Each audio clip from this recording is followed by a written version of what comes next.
Anda fans Harimau Malaya. Alhamdulillah hari ini kita ada dua sesi interview.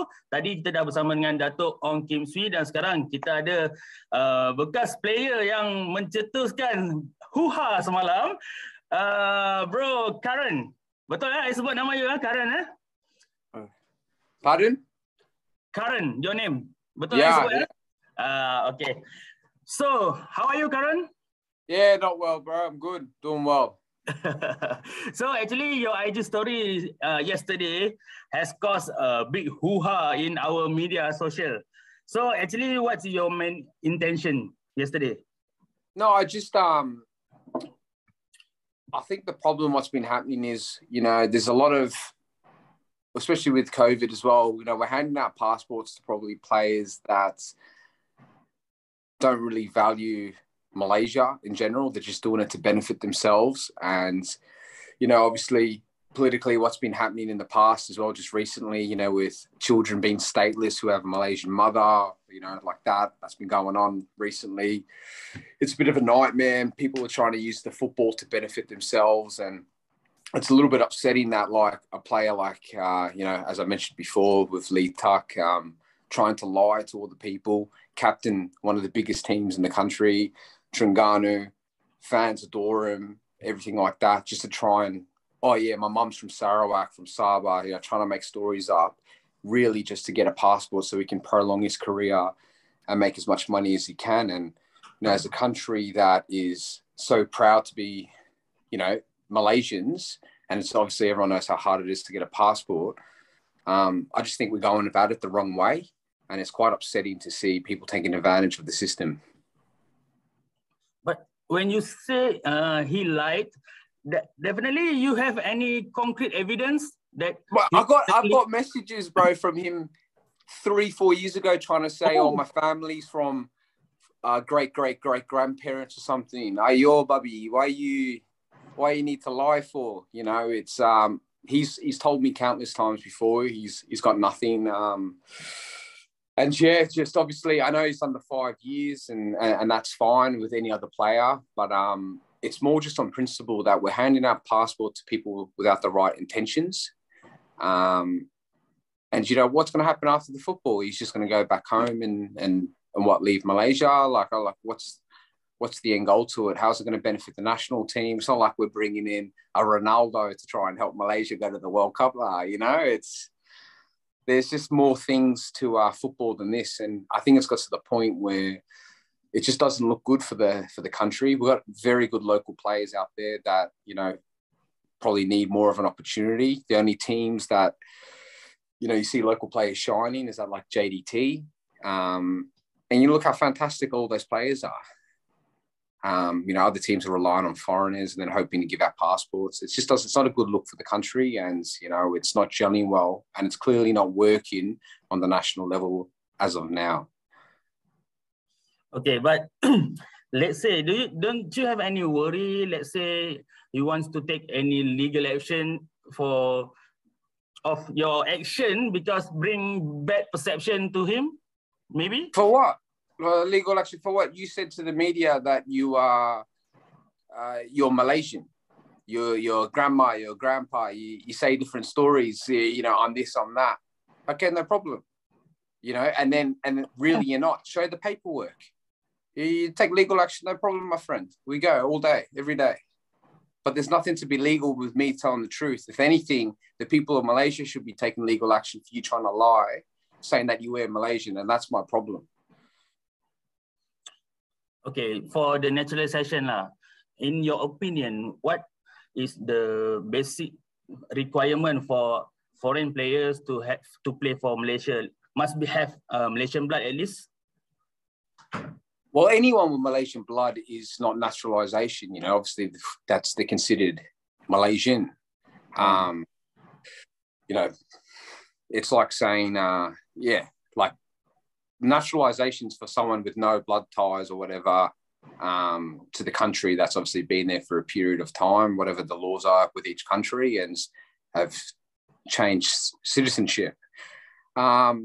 I just think the players, for naturalization purposes, we need to be picking players with the right intentions who mix in with the culture, you know, and really embrace living there and wanting to be a part of it. You know, you see, like, say, even with England or Australia, they move there, they become English, they become Australian, you know, they take the culture in place and everything like that. And they're not just there for football or whatever it is.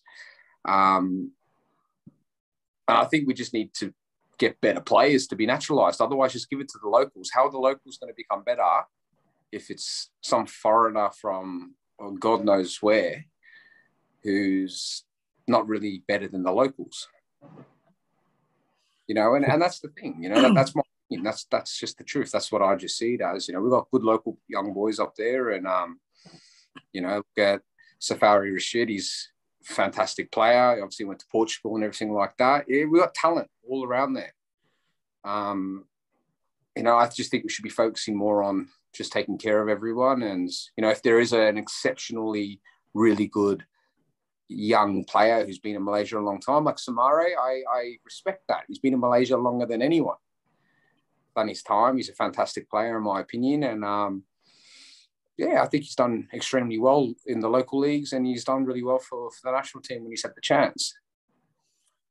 Lately, Malaysian feel like player like Romel Morales is good for naturalization. What do you think?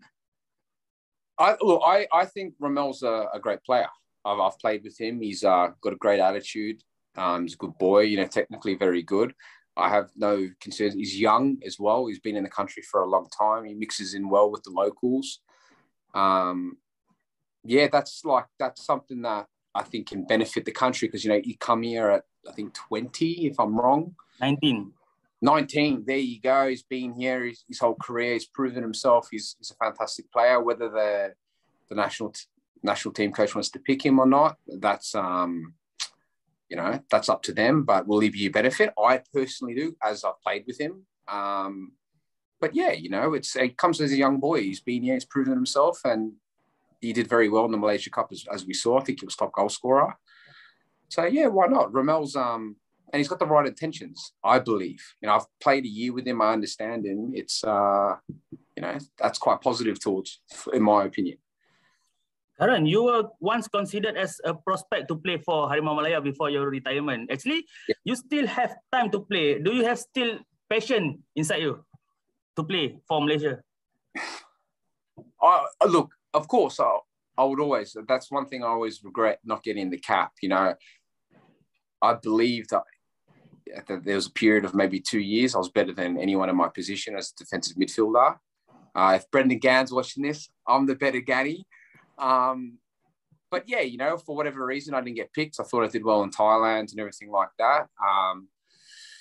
That upsets me. And, you know, purely on the purpose was, obviously with COVID going on and all the rubbish with what happens with the financial situations that I had at Melaka, you know, every boss saying next week, pay salary, this and that. You know, I had some personal things that happened to my wife.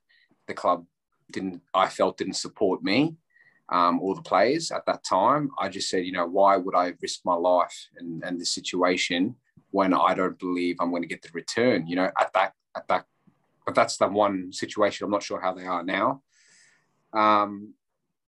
And honestly, truth being told, when I played JDT in the last game, when we lost like 100-0, I was like 5 wide or something. That was the first time in my career I didn't feel very good. Like all the boys, you know, even is it Gary Roberts? Was amazing and felt like a better player than myself. And that was the reason I decided there's no point in playing, because I don't feel that I was good enough anymore at that point in time, you know, with injuries or whatever it was, that I could be better than the locals that were already there. And I'd rather just stop now and not waste anyone's time, because I wouldn't give 100% knowing that, you know, my goal was to play for Malaysia. I couldn't achieve it. And that's why I hung the boots up. Do you have any plan to go for coaching maybe? No, not at all. Too hard. I would look, I reckon I'd be the best coach, I'd be very relaxed, you know, easy, you know, whatever. But no, I think coaching, it's hard. It's a lot harder than people think it is. And yeah, you know, I don't think I probably have the patience to do that. And it's just not a passion of mine. If I'm not 100%, then that's why people ask, why did you retire early? Well, the minute for me, my passion goes at like just 1%, I don't want to finish because, you know, I want to be known as what I did. And that's it, you know, at 100%. If I can't give 100%, there's no point in doing anything. So let's say there's another player to naturalize. Maybe you will keep standing up your voice for this issue? Always. I just think it's getting a bit out of control with, we're looking to just get, you know, I don't think half the players are very good. That's my opinion. I don't think we give enough credit to the local boys. You got to remember, like, Staffy Sally, unbelievable striker. And why did he become good? Because, you remember, they had the 2-year ban with foreigners, local players playing. Local strikers don't play.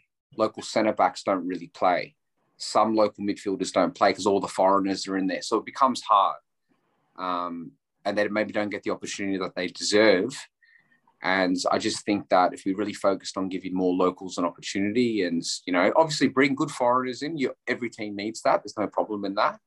But really just push to give locals that opportunity, the boys will do very well. We've got a great, look at Shafiq Rahim and all of that. The guy's 400 years old, Shukur.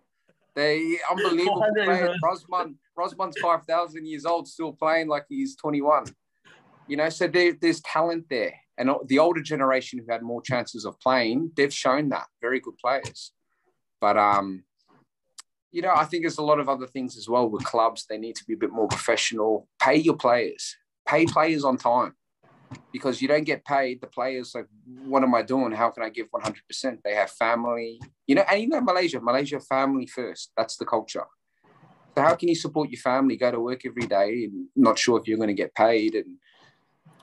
And that's it. And a politician who thinks he can run a football club, but he can't run his own country properly, doesn't make sense. How do you see Malaysian football in, let's say, 5 years? If it wasn't for JDT, yeah, it'd be big trouble. Look at JDT the other week, draw to Sparta Moscow 1-1. I think if everyone follows in a similar footprint as what JDT is doing, there will be success there. Thailand's done a lot of teams in Thailand, you know, with my experience playing there, they take care of the little things, you know, like the right training facilities to the grass to play on, none of the cow grass, proper grass. Players always get paid, you know, focus on the locals. How many Thai players, you know, play abroad and everything?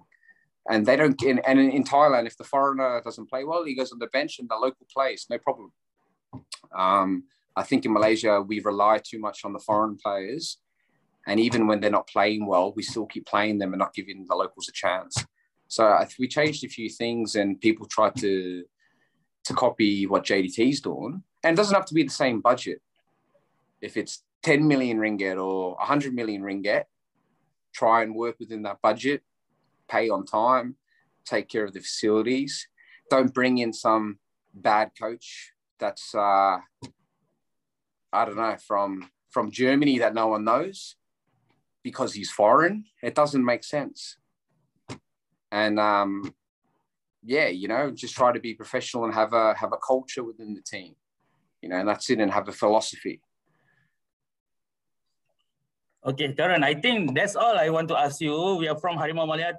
Want to thank you for your precious time. Thank you for spending time with us. I hope we can still keep in touch for any issue maybe you want to talk. Always, bro. I'll always be, every time there's negative, I'll always speak. I talk too much lah. Masali gila. Okay, thank you so much, Curran. Thank you. Take care. Bye.